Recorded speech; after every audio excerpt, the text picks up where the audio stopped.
Antes de nada me gustaría, pues, no por protocolo, pero sí agradecer al Ministerio del Poder Popular para la Energía Eléctrica, en especial al ministro Jessy Chacón y a Cori de GIS 21 por haberme permitido e invitado a conversar con vosotros de un tema tan central en Venezuela, en América Latina y en buena parte de este mundo.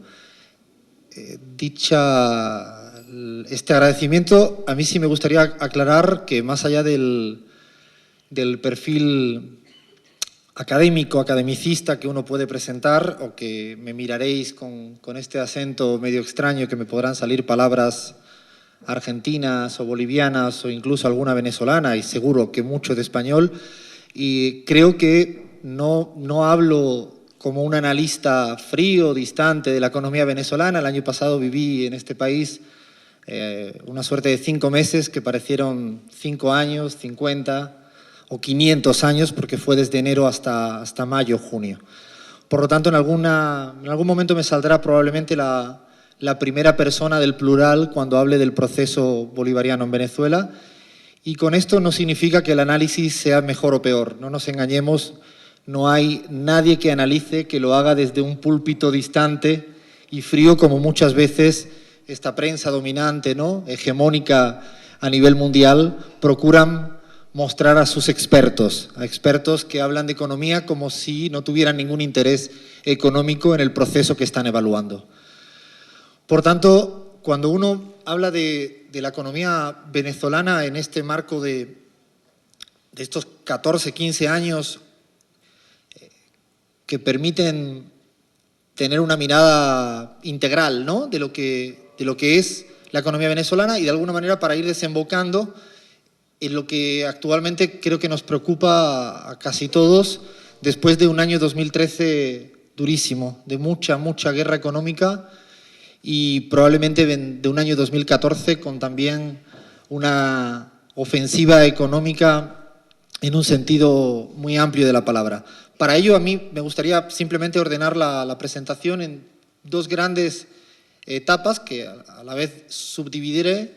En una primera, que cómo se ha ido conformando esa estructura, nueva económica durante el chavismo, ese nuevo paradigma económico chavista, si lo queréis denominar de alguna manera sencilla, en la cual todos podamos identificar de qué hablo cuando digo chavismo y economía.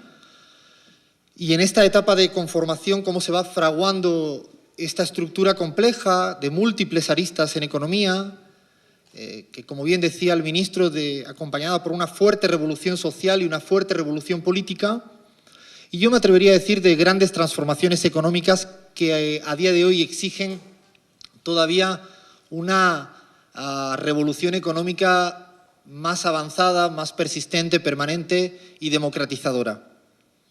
En esta primera etapa, insisto, hay que recordar permanentemente a Chávez. Una y mil veces Chávez para hablar de economía. Chávez no era aquella persona que se ponía delante de las cámaras, como comentaba previamente con Cori, a hablar de economía o a hablar de cualquier faceta de la política de manera improvisada y prácticamente anecdotaria. Chávez era una persona que planteó lineamientos económicos serios, pero desde mucho antes de ser presidente, cuando planteaba cómo salir de este laberinto. Y cuando él planteaba cómo salir de este laberinto a contracorriente, sin olvidar que estábamos en el momento álgido de esa utopía neoliberal en el mundo, ¿no?, de esos años 80 y 90, en los cuales el capitalismo se había disfrazado de neoliberalismo, en un sentido de que tenía que salir de una crisis, como siempre, con una nueva gestión, con esa gestión a los Reagan, a los Thatcher, por finales de los 70, principios de los 80, en ese momento histórico en el cual a mí no me gusta hablar de la caída del muro de Berlín, prefiero hablar de la destrucción del muro de Berlín, que no la caída. No hay como si fuera una cuestión meteorológica cuando hablamos de esta cuestión de Berlín o cuando hablamos de otros aspectos en economía. Insisto, en este momento histórico, donde América Latina tenía un desembarco de ese mal denominado, cuidado con las palabras en economía, denominado consenso de Washington, ¿no? Que no tiene nada de consenso. Es el mayor de los disensos internacionales en economía, porque eran 2, 3 países los que se ponen de acuerdo para aplicar esa ortodoxia neoliberal de los denominados 10 mandamientos. 10 mandamientos que en casi cada uno de ellos tenían eufemismos perversos. Se hablaba de libre mercado cuando la libertad de mercado que más he visto es la de los mercados en el mundo andino boliviano. ¿Cómo podemos hablar de libre mercado cuando un mercado es controlado por 4 grandes oligopolios que determinan precios y tienen un control del poder económico que tienen la capacidad de conformar cualquier tipo de precios? Hablaban de libre comercio cuando no decían nada de cómo Europa y Estados Unidos seguían cometiendo todo tipo de políticas abusivas en el libre comercio, hasta la actualidad, esos mal denominados tratados de libre comercio. O hablaban de modernización del Estado cuando lo que querían era un Estado no eliminado, un Estado reducido al servicio de los intereses corporativos. El neoliberalismo no destruyó el Estado, lo que hizo fue achicar el Estado y que permitiera a ese Estado firmar esos acuerdos de tratados bilaterales de inversión, todo pensado, como ellos denominan, seguridad jurídica para la tasa de ganancia de los capitales, porque no miran la seguridad jurídica en términos de condiciones laborales. En ese instante, en esa década perdida neoliberal, es cuando sale este pensamiento económico de Chávez. Y lo hace en formato contracorriente, y hoy es un buen día para recordar que hace 20 años, en esa llegada de Chávez a Cuba, en el aeropuerto de Cuba, hablaba ya de la necesidad de una integración latinoamericana. Porque una de las visiones económicas de Chávez en ese instante era que no podía haber ninguna revolución nacional sin la construcción supranacional. Entendía perfectamente que el mundo estaba mundializado, ahora que le denominamos globalización, ¿no? Pero eso hace tiempo se le llamó la mundialización de la economía. En ese instante, Chávez, entendiendo perfectamente que el capital sí tiene una estrategia transnacional, Chávez hablaba de las gran nacionales, de las grandes alianzas de los estados latinoamericanos, porque no había manera de combatir al capital en un formato solo de soberanía nacional popular. Tenía que ir esa transformación nacional de patria venezolana acompañada de patria grande de nuestra América. En ese instante, en esos momentos en los que Chávez, insisto, empieza a elaborar documentos económicos que plantea un paradigma diferente, algunos le llaman postcapitalista, otro postneoliberal, luego socialismo del siglo XXI, luego socialismo bolivariano. No es el momento para mí de discutir el nombre. Lo que sí hace es interpelar al modelo económico hegemónico dominante. Pero Chávez no se queda contento con esto. Incluso cuando él plantea como horizonte el socialismo, dice una frase que siempre me llama mucho la atención y le hago un guiño explícito para aquellos puristas, para el purismo, y es que solo los fanáticos creen en la perfección. El mundo es mucho más complejo. Y es esa etapa de décadas perdidas en la cual Chávez, insisto, a contracorriente, plantea el otro paradigma económico. Y ese otro paradigma económico, allá en el momento de ya ser gobernante y de jurando sobre una constitución que quería hacer morir porque no representaba el pacto social que incluía a las mayorías en Venezuela, con ese atrevido juramento, esa elaboración de la Asamblea Constituyente y el marcar nuevos lineamientos económicos. Una de las cosas que más impresiona en economía para aquellos que están en los pupitres de la academia es cuando Chávez plantea que el socialismo en materia económica había que inventarlo. Y lo primero que hace es resolver las urgencias del corto plazo, no con el estado del bienestar burgués, sino lo que a mí me gusta denominar una suerte de estado de las misiones. Un estado distinto, con la existencia y el papel protagónico del poder popular, con las comunas, inventando sobre la marcha, porque una cosa que los economistas neoliberales nos mintieron era que había que pensar en el largo plazo, pensar solo en las transformaciones estructurales del largo plazo. Ya Keynes lo decía, Keynes decía que en el largo plazo, si no se resuelve el corto plazo, estamos todos muertos. Década ganada del chavismo, en el sentido más económico del término, ¿no?, es que Chávez va permanentemente resolviendo todas las tensiones creativas de una revolución, como diría Álvaro García Linera. Todas las tensiones, disputas que se dan en un proceso de cambio en materia económica, Chávez la va procurando resolver. Golpes, paros petroleros o golpes petroleros, boicots internacionales. Y Chávez va conformando internamente un nuevo orden, un nuevo orden político y económico y social. Gracias.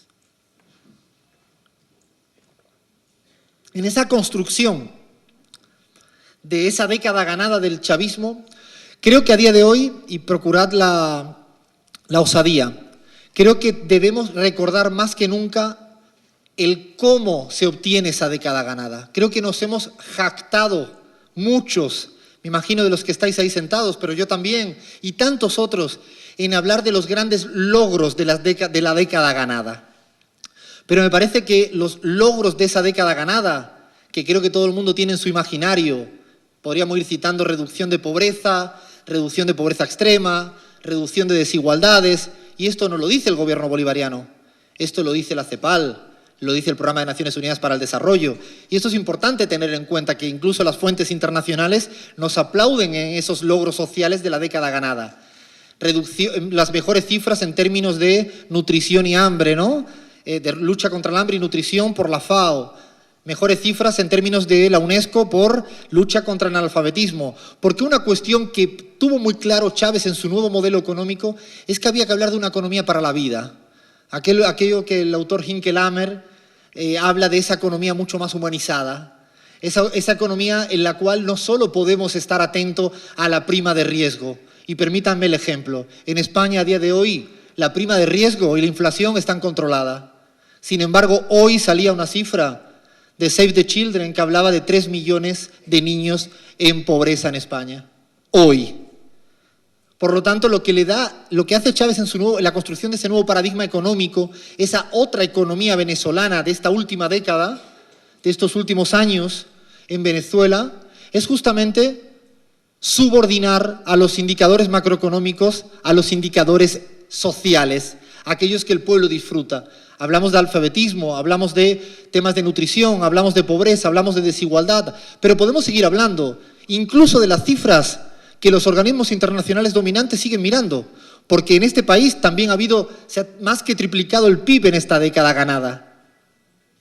Pero incluso es que la deuda pública venezolana es de las más bajas, no de América Latina, sino de todos los países de la OCDE. Esto de la obsesión de la deuda pública, en este país la deuda pública está absolutamente controlada, absolutamente controlada.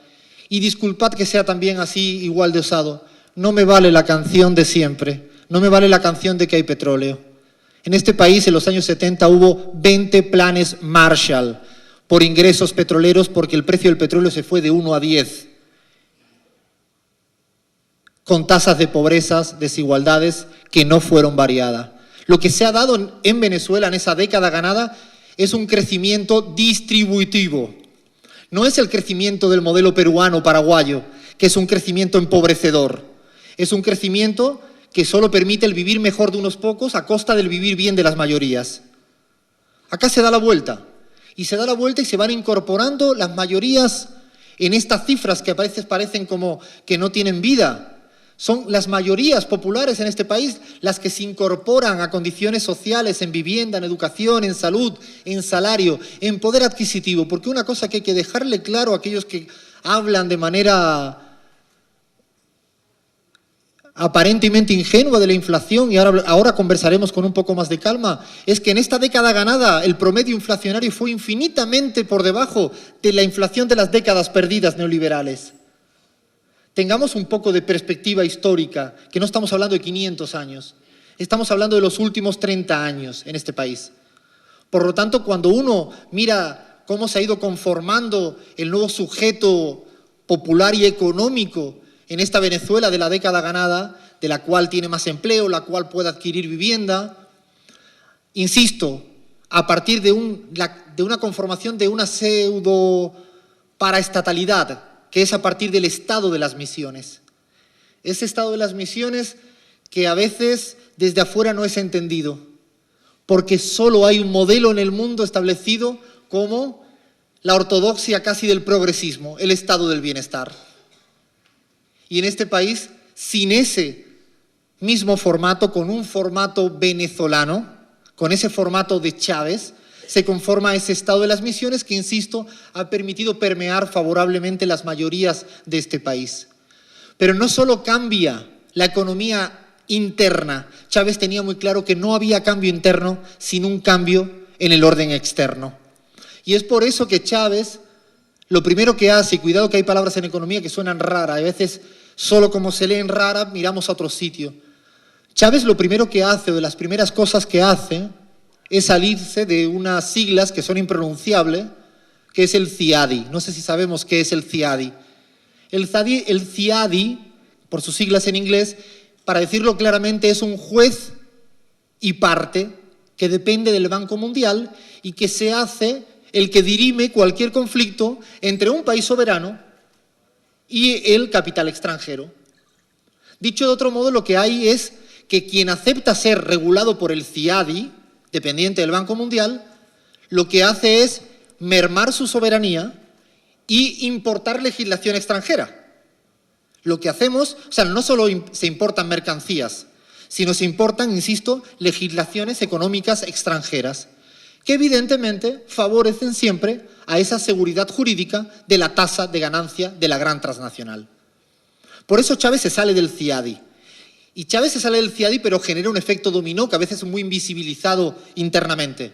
Y es que Bolivia se sale del CIADI, y es que Ecuador se sale del CIADI, y es que los países del ALBA ya no quieren estar dependientes de un árbitro mundial. Fijaros hasta qué punto tiene esa preeminencia del pensamiento económico chavista que hoy,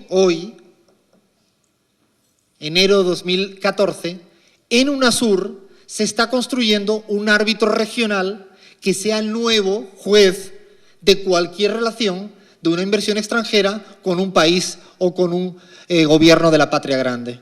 Por lo tanto, ese nuevo modelo chavista, económicamente hablando, ha sido el que se ha ido conformando en esa década ganada.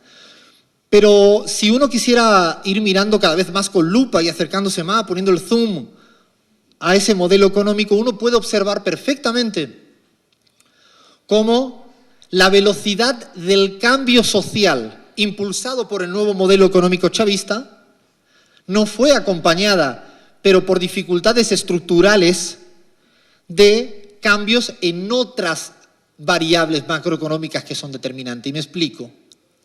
En este país, yo creo que si todo el mundo mira las cifras, puede observar en términos de consumo cuál ha sido el reenclazamiento positivo de las mayorías.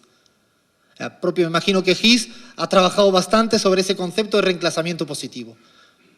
Y deja bien claro cómo no se consume como hace 10 años. Y no se consume en un sentido amplio. Se va la gente a hacer turismo, consumen en los malls, porque además tienen bien niveladas las necesidades básicas. Por lo tanto, ese reenclazamiento positivo no solo en consumo, falso. Es un reenclazamiento positivo mucho más ampliado. A partir de ahí, ¿qué exige ese modelo? Ese modelo de reenclazamiento positivo, de fomentar evidentemente un crecimiento económico como el que ha habido en esta década ganada, explicada por esta demanda interna, por este consumo interno fuerte, sólido, pujante de la economía venezolana, ha sido satisfecho en muy corto plazo y ahora voy a utilizar un término no mío, de Samir Amin, de un economista bien interesante para explicar buena parte de lo que sucede, creo, en Venezuela, dicho por el presidente Nicolás Maduro de otra forma, que lo vais a entender todos. En Venezuela, en ese reenclazamiento positivo de la demanda, a través de la demanda, disculpad, requiere evidentemente aquellos productos, bienes, servicios que deben estar ofertados en el otro lado. Esa demanda, insisto, creciente, cuidado, una demanda democratizada. Porque no es lo mismo la demanda de Estados Unidos o la demanda de Europa. Hay demandas que son concentradas y hay demandas que son democratizadas. Por lo tanto, en esa democratización de la demanda del consumo en Venezuela debe de ir acompañado, insisto, por esa capacidad productiva que oferta el producto, que le da el producto. Es justamente en ese desfase estructural económico de una década, insisto, explicado porque las principales preocupaciones del gobierno bolivariano era resolver el corto plazo, resolver la vivienda. O sea, me imagino que aquí os acordáis muy bien de la crisis de la vivienda, las lluvias y cómo se resuelve en menos de un año y medio el problema de la vivienda en Venezuela. No digo resuelto totalmente, pero sí fundamentalmente un avance increíble. El dato es escalofriante. En el año 2012 en Venezuela se construyeron más vivienda que en Estados Unidos. Y acá, a través de la Gran Misión Vivienda. En Estados Unidos, a partir de una lógica capitalista donde el servicio básico está sometido a una lógica mercantilizante. Por tanto, insisto, en ese proceso de seguir resolviendo esas tensiones que la revolución te plantea, que es que el pueblo le sigue demandando al chavismo económico más y más, y tiene todo el derecho a pedirle más, en ese momento, es cierto que en esa década ganada, en la transformación de la estructura productiva, que suele requerir infinito más tiempo. Hablar de soberanía productiva en un país exige transformaciones estructurales de largo plazo. Y me voy a un caso al argentino, que tiene ya un tejido productivo fuerte, o venía de un tejido productivo relativamente fuerte, fundamentalmente por las revoluciones del año 50-60. Y sin embargo, la economía más industrializada, como es la Argentina, sigue teniendo los mismos problemas de no tener la posibilidad de ir transformando la oferta productiva nacional a la misma velocidad que exige la demanda nacional democratizada. Y es ahí donde encuentra la burguesía importadora su nicho de especulación. Aquello que el presidente Maduro habla de la burguesía parasitaria. Hay muchos autores que han trabajado sobre este concepto de burguesía importadora. ¿Por qué? Porque la burguesía importadora en este país es lo más parecido a las bolsas de todos los lugares del mundo. Compro. Muchos de los casos con divisas de Cadivi, ahora a 6.30 o a 12 si vamos por SICAD, si sale el precio de la subasta, pero antes a 4.30. No olvidarse, ¿eh? Antes a 4.30. Recibo divisas, importo en el extranjero. Y el procedimiento de esta burguesía importadora es muy sencillo. Una parte, dejo la plata en el banco que tengo en el extranjero. Primer efecto, fuga de capitales. Fuga de capitales significa salida de dólares. Dólares de Venezuela, que se le está dando para comprar un bien que luego tiene que estar en el anaquel.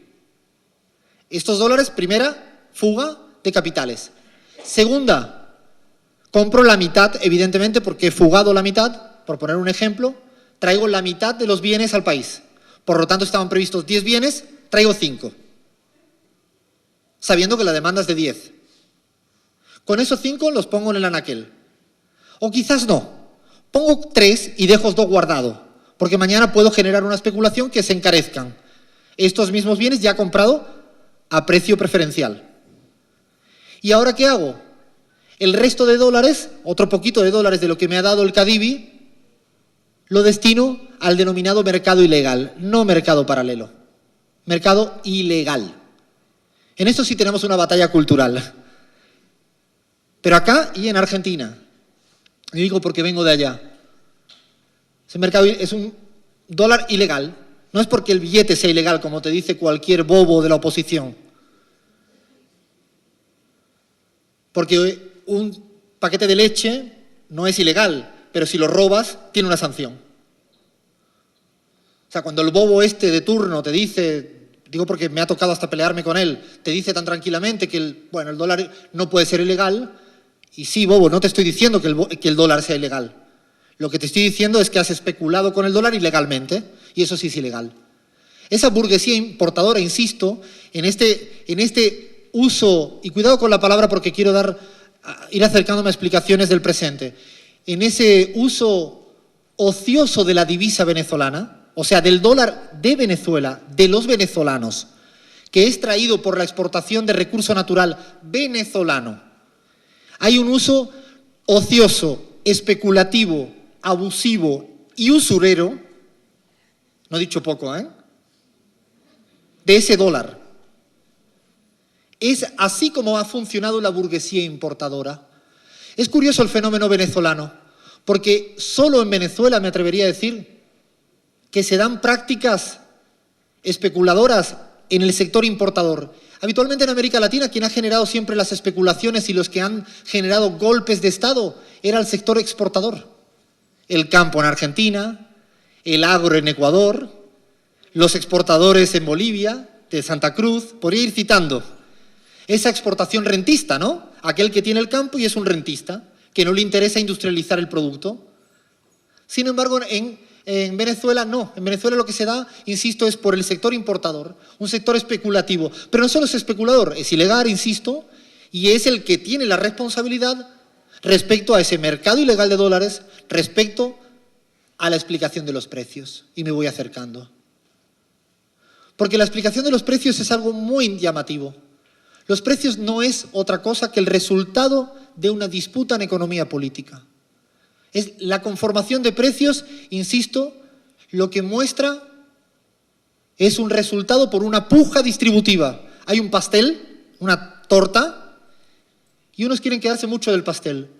Explicar una tasa de ganancia del 1.500, del 2.000% en este país tiene solo una explicación.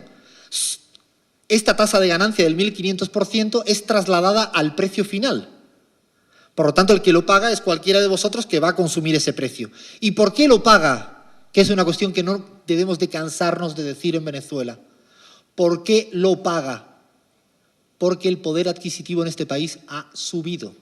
Pero no solo ha subido el de la clase alta o la clase media, estos términos que utiliza el Banco Mundial. No, es que el salario mínimo real, o sea, descontada la inflación en la década ganada, se ha incrementado. Y es eso el aprovechamiento de esta economía especulativa. Claro, y ahora vienen otros economistas también de estos ortodoxos neoliberales que lo que dicen es que, bueno, como es el libre mercado, tienen derecho a aprovecharse de eso. Y es que la diferencia es que no han entendido que el gobierno chavista lo que le está diciendo es que aquí hay otra economía. Y esto es difícil que lo entiendan. Porque claro, cuando tú sigues rigiéndote por los criterios del capitalismo neoliberal europeo, donde da igual que haya una subida eléctrica como lo que ha sucedido este año en España, incluso el Tribunal Europeo diciéndole lo contrario, pero subiendo la tarifa eléctrica, porque es un servicio mercantilizado, acá esto no sucede así. No sucede así porque hay otra economía. Por tanto, a veces deberíamos de dejar de escuchar incluso análisis de afuera que vienen con criterios de afuera, cuando estamos discutiendo nuevos criterios y nuevas evaluaciones económicas.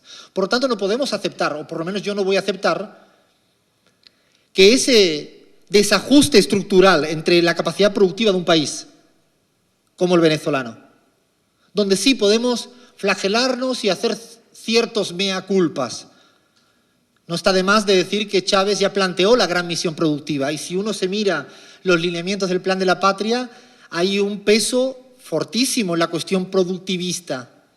Pero no solo una cuestión productivista en el marco interno de Venezuela, sino Chávez, en esos planteamientos ya de sus últimos momentos, él planteaba claramente que además no solo había una cuestión de aumentar la oferta productiva nacional venezolana, sino que había que incorporarse virtuosamente en los nuevos encadenamientos productivos regionales.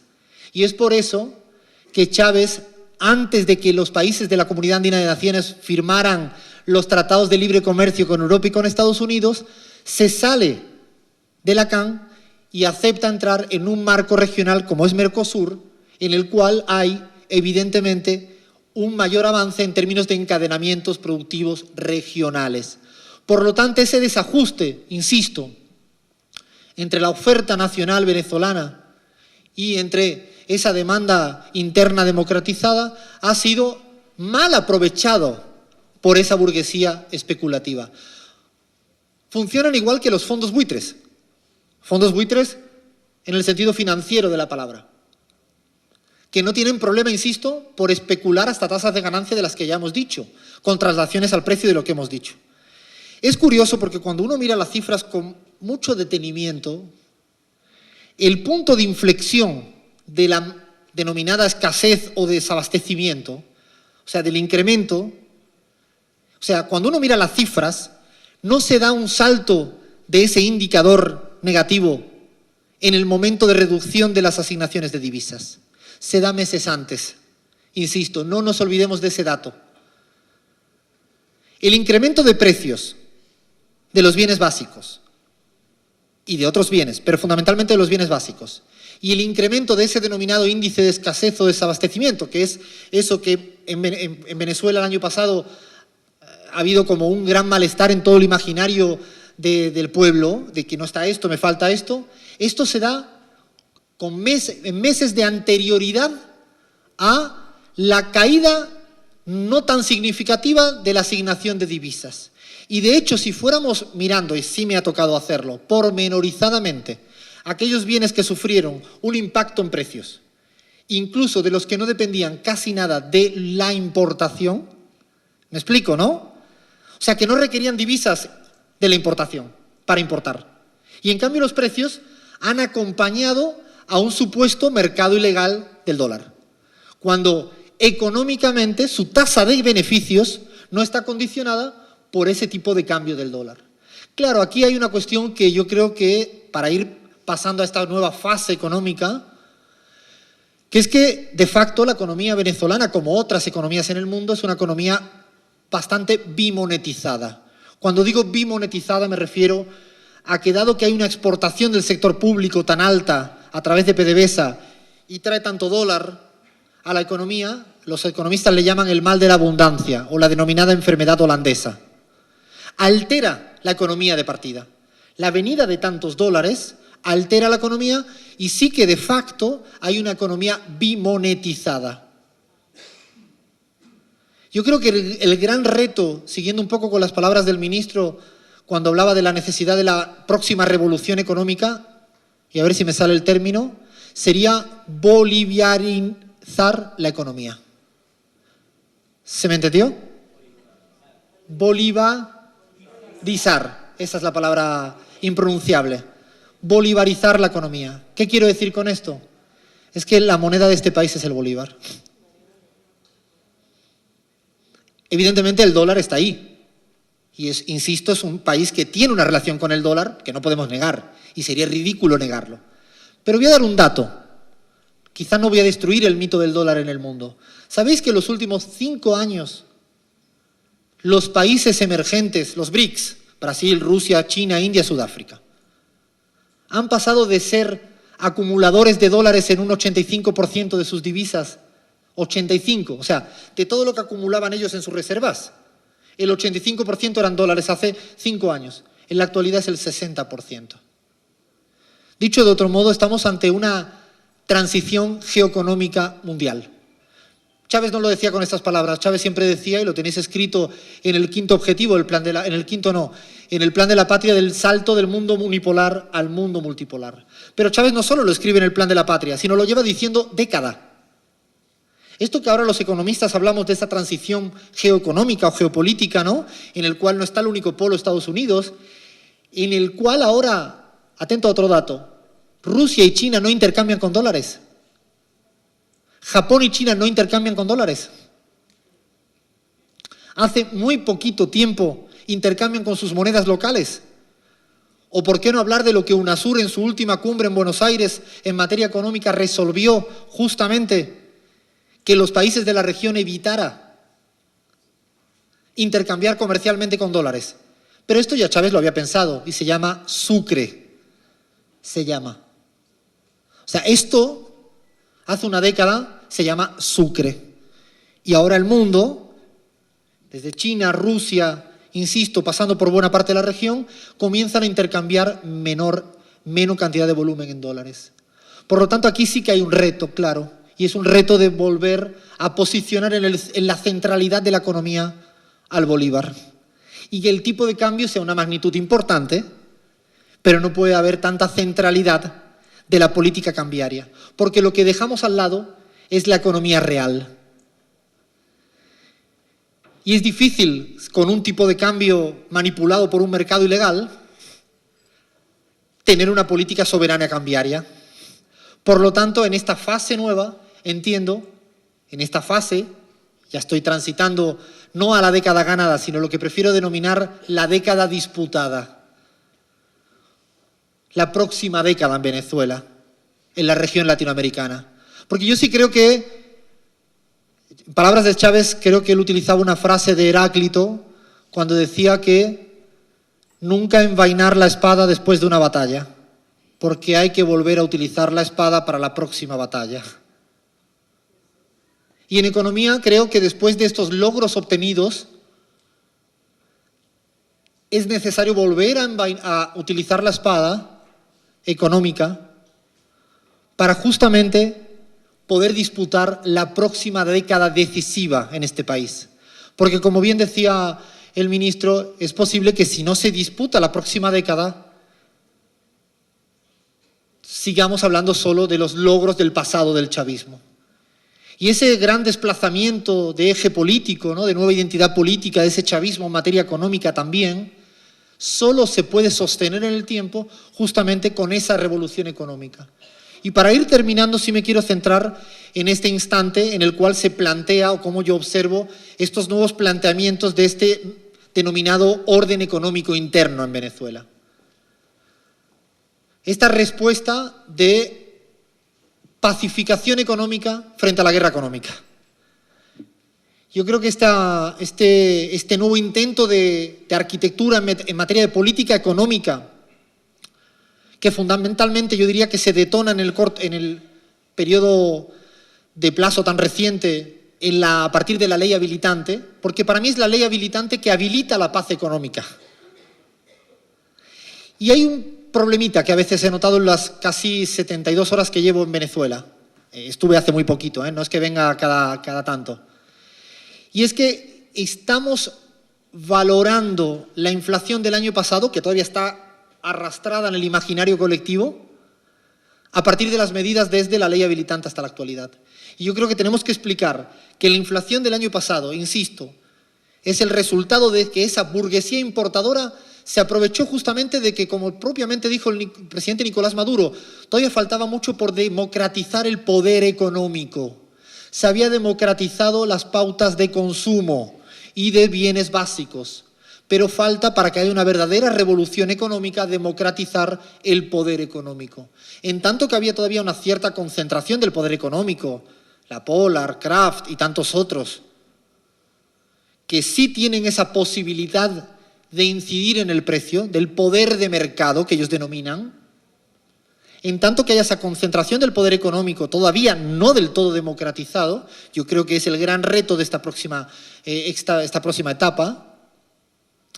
A la medida que haya eso, la inflación evidentemente fue la del año pasado justamente por ese tipo de explicación.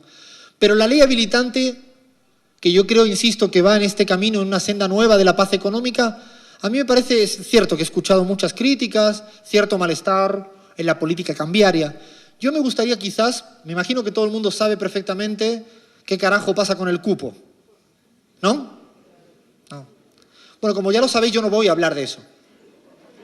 Sí voy a hablar de algunos detalles que quizás nos permitan tener una mirada un poquito más holística, más integral de las medidas económicas desde la ley habilitante. Primer punto. Lo primero que había que resolver, y yo creo que la ley habilitante recoge muy bien, es facilitar una nueva estructura institucional que responda a ese desajuste económico de la última década. Insisto, un desajuste económico ocasionado por una revolución económica social del chavismo. O sea, ya quisiera yo, en cualquier país del mundo, tener este desafío de desajuste económico. Insisto, ya quisiera yo no tener la estabilidad macroeconómica del Pacto de Estabilidad de la Unión Europea. Ya quisiera yo tener ese desafío delante mía justamente para resolver, sostener materialmente estas transformaciones económicas, sociales que se han obtenido en esta década ganada. Desde esta ley habilitante, insisto, uno de los primeros temas centrales era reordenar la arquitectura institucional, insisto, heredada del neoliberalismo. Porque un estado de las misiones resolvió una cosa, pero había que reestructurar, insisto, un nuevo estado que ahora resolviera o que diera respuestas más efectivas, esa eficiencia o nada, que no solo es poner controles efectivos en las calles, insisto, no solo es tener inspectores, sino tener la arquitectura que te permite que los inspectores inspeccionen eficazmente, valga la redundancia. O sea, ¿y cuál era, en algún artículo lo he dicho, una suerte de denominado triángulo de las Bermudas heredado del neoliberalismo? Porque le interesaba así. Y era que, por un lado teníamos el SENIAT, por otro lado tenía las aduanas, importaciones, y por otro lado teníamos Cadivi. Y no había un diálogo interinstitucional. No había este diálogo interinstitucional entre los tres vértices de este triángulo. El denominado Centro Nacional de Comercio Exterior, justamente lo que procura es diseñar una arquitectura infinitamente más virtuosa, donde no puede haber asignación de divisas sin control aduanero y con un orden de prioridad de la asignación de divisas, y además tienen que pagar impuestos. Por lo tanto, la política de importación, de asignación de divisas y tributaria debe ser integral. La política no puede ser aislada. Y esto lo hemos heredado porque, insisto, parece que uno puede hacer política monetaria sin mirar a la política tributaria y la política comercial sin mirar a la política financiera, porque es lo que el neoliberalismo nos dejó encima de la mano. Son como compartimentos estancos, donde cada ministerio solo resuelve lo suyo. Y claro, para resolver una estructura económica compleja que ha permitido, insisto, toda esa década ganada, para seguir modificando esa estructura económica de la revolución bolivariana en el corto plazo, requiere esa nueva arquitectura institucional. Y ese centro exterior, ese Centro Nacional de Comercio Exterior, infinitamente lo que hace, evidentemente, es poner en una misma mesa a estos diferentes lugares de la economía, donde no pueden estar aislados. Pero no solo eso, es que, por ejemplo, se requería, para poner cierto ordenamiento económico, tener un presupuesto en dólares. Si hay una entrada tan fuerte de divisas, tenemos que tener presupuestados dólares. Pero incluso mejorar, por ejemplo, el sector transportes. Y un problema que a mí me pareció, que aplaudí mucho desde afuera, y a mí me gustaría, para los que estáis desanimados, contagiar un poco de ilusión. A mí me sedujo mucho cuando en este país, a partir de los últimos meses, se habló de las cadenas de valor en economía. Todo el mundo aquí tiene claro lo que es una cadena de valor. Es desde que el producto nace hasta que muere en las manos de un consumidor. Esto pasa por muchas fases. Y hay una cosa que desde la economía privada, desde la economía mercantilizada, desde el capitalismo, habitualmente ese valor agregado que se va dando en cada etapa, ha sido el sector capitalista el que se ha apropiado de ese valor nuevo. Porque el que vale es el valor de cambio, no el valor de uso y todas esas cuestiones. Pero en esa cadena de valor lo que se produce es que es como una caja negra del avión, donde parece que uno no sabe qué pasa dentro y que al final el precio puede ser 1.000 bolívares cuando el coste de producción han sido 10 bolívares. ¿Y dónde están los 990 bolívares de en medio? ¿Dónde están? Claro, y lo que se plantea acá, con esa, primero, limitación de la tasa de ganancia, actualmente ya cerrada en el 30%, pero incluso con una vigilancia a una cosa que en economía, por lo menos desde el neoliberalismo, ha sido como eclipsado, como que parece que todo llega del cielo, como que el precio final viene determinado por una mano invisible, ¿no?, que es la mano más visible de todos, porque todos sabemos quién marca el precio. Son muy pocas empresas las que tienen capacidad de fijar precios en un país. Siempre ocurre igual. Por lo tanto, lo que hace un poco esa política, insisto, a partir de la ley habilitante que se va desarrollando y que todavía queda más por desarrollar, es no hablar de mano invisible. La mano tiene que ser bien visible para todos. No tenemos ya al ciudadano, a un pueblo adormecido que acepta que hay una regla invisible para fijar el precio. Justamente la fijación de la tasa de ganancia y el control de todas las fases de la cadena de valor es decirle al pueblo no. El precio y el valor de las cosas tiene que ser algo visible, tiene que ser un derecho del consumidor. Todo el mundo debería de tener esto. Y este cambio cualitativo en la política económica, en la nueva reestructuración económica que se está haciendo, yo no la descartaría. No la dejaría pasar como si fuera un dato menor. Insisto, esa rearticulación económica que está procurando incentivar sí o sí la producción nacional. O de, si viene la inversión extranjera, que sea sometida a una tasa de ganancia del 30%. Perdonad el ejemplo boliviano. Recuerdo muy bien cuando Evo Morales dijo, aquí las petroleras pagan el 82% de impuestos quien quiera estar acá. Esto fueron a los pocos meses de llegar Evo Morales. ¿Sabéis lo que dijeron todas las empresas? Todas. Nos vamos. ¿Y sabéis qué pasó después de los meses de negociación? Se quedaron. Todas. Todas se quedaron.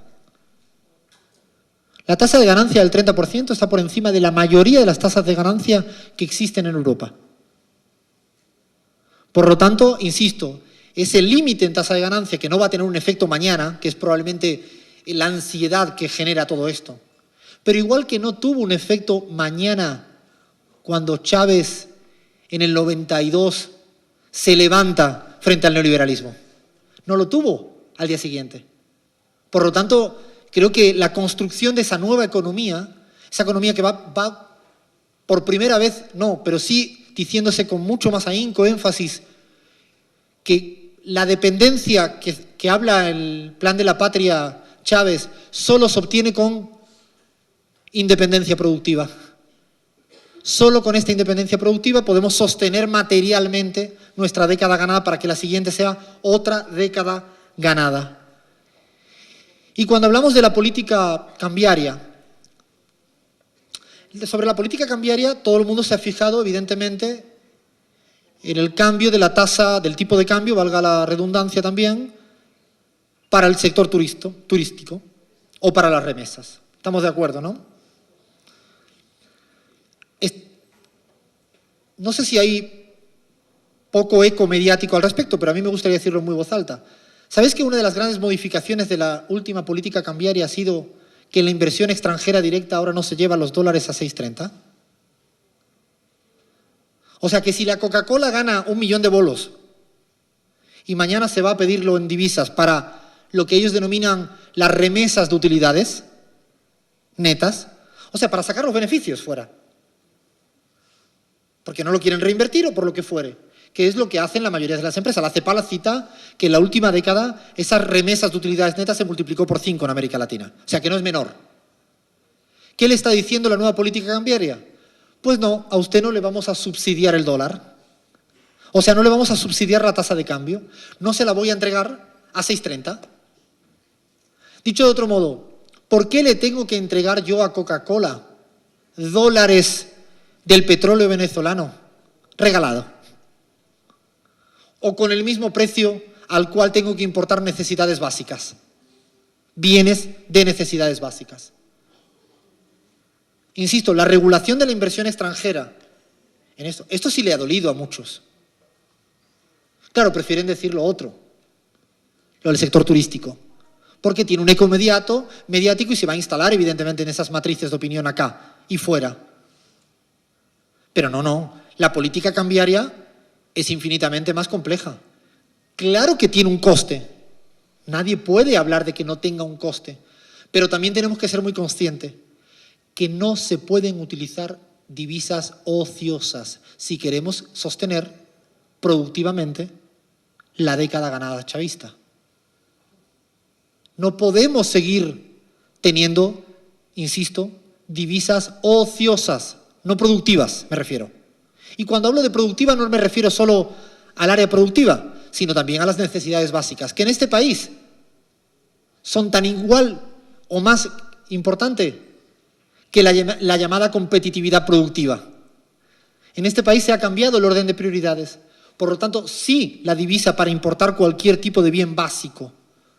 Sí la divisa para importar cualquier insumo productivo para ese cambio de matriz productiva. Sí a esa divisa. Es una divisa, insisto, que se repercute en un desarrollo endógeno chavista, de ese nuevo paradigma económico del chavismo. Lo que pasa, claro, que no podemos tener una divisa ociosa. Cuando hablo de divisa ociosa significa divisa que se va y no sabemos a dónde se va. Y claro, cuando se lo haces a la inversión extranjera directa, yo le aplaudo. Claro, cuando se lo haces al turismo, le estás dándole al bolsillo de muchos venezolanos que se van fuera. Pero es que es una divisa que se va fuera y se queda fuera y que no vuelve. Y ahora mismo todas las divisas en Venezuela, se requieren para la denominada gran misión productiva que el propio Chávez planteó como una prioridad fundamental y que está recogida en el plan de la patria actual. Por lo tanto, cuando uno mira hacia adelante y mira esa política cambiaria, insisto, bien compleja, difícil, en la cual, insisto, no debería tener un efecto inflacionario, porque el 80% de los bienes siguen estando a 6,30. Y si el 80% de los bienes siguen estando a 6,30, y dentro de eso están aquellos bienes importados, que son los que pueden trasladar al precio final, evidentemente no debe haber explicación, salvo otra vez mecanismos especulativos ilegales, trasladar el precio durante el año 2014. Por lo tanto, yo sí le brindaría la oportunidad de este año en el cual se concilien, y lo digo claramente, en el cual se puedan conciliar, armonizar las políticas efectivas de control con una mejor política económica integral que va a tocar las diferentes aristas económicas que son necesarias para la transformación y para la revolución económica en el corto plazo. Insisto, yo sí le daría la oportunidad a que a partir de ahora sí están muchos mecanismos, no solo en control, porque una frase muy escuchada cuando llegas acá es los controles, bueno, no son del todo, no salen del todo bien. Yo creo que ahora no solo son los controles que salgan más o menos bien, sino que están ciertas condiciones en política económica dada para que los controles puedan hacerse mucho más eficazmente. Y de hecho, en términos prospectivos, si yo me tuviera que lanzar a la piscina a decir que además hacia dónde hay que apuntalar, no solo es un cambio de la política cambiaria, sino yo defendería un cambio de la política tributaria, donde justamente esa tasa de beneficio tan elevada que tienen ciertas empresas y que no se reinvierte y que o fugas o especulas, deben estar sometidos a un régimen tributario más progresivo. Es cierto que en esta década ganada el CENIAT ha aumentado los recursos tributarios, pero de una manera increíble. Pero ahora está el siguiente reto, que está marcado por la Constitución vuestra y por el Plan de la Patria vuestro, con el programa económico que ganó Chávez en el 2012, en octubre.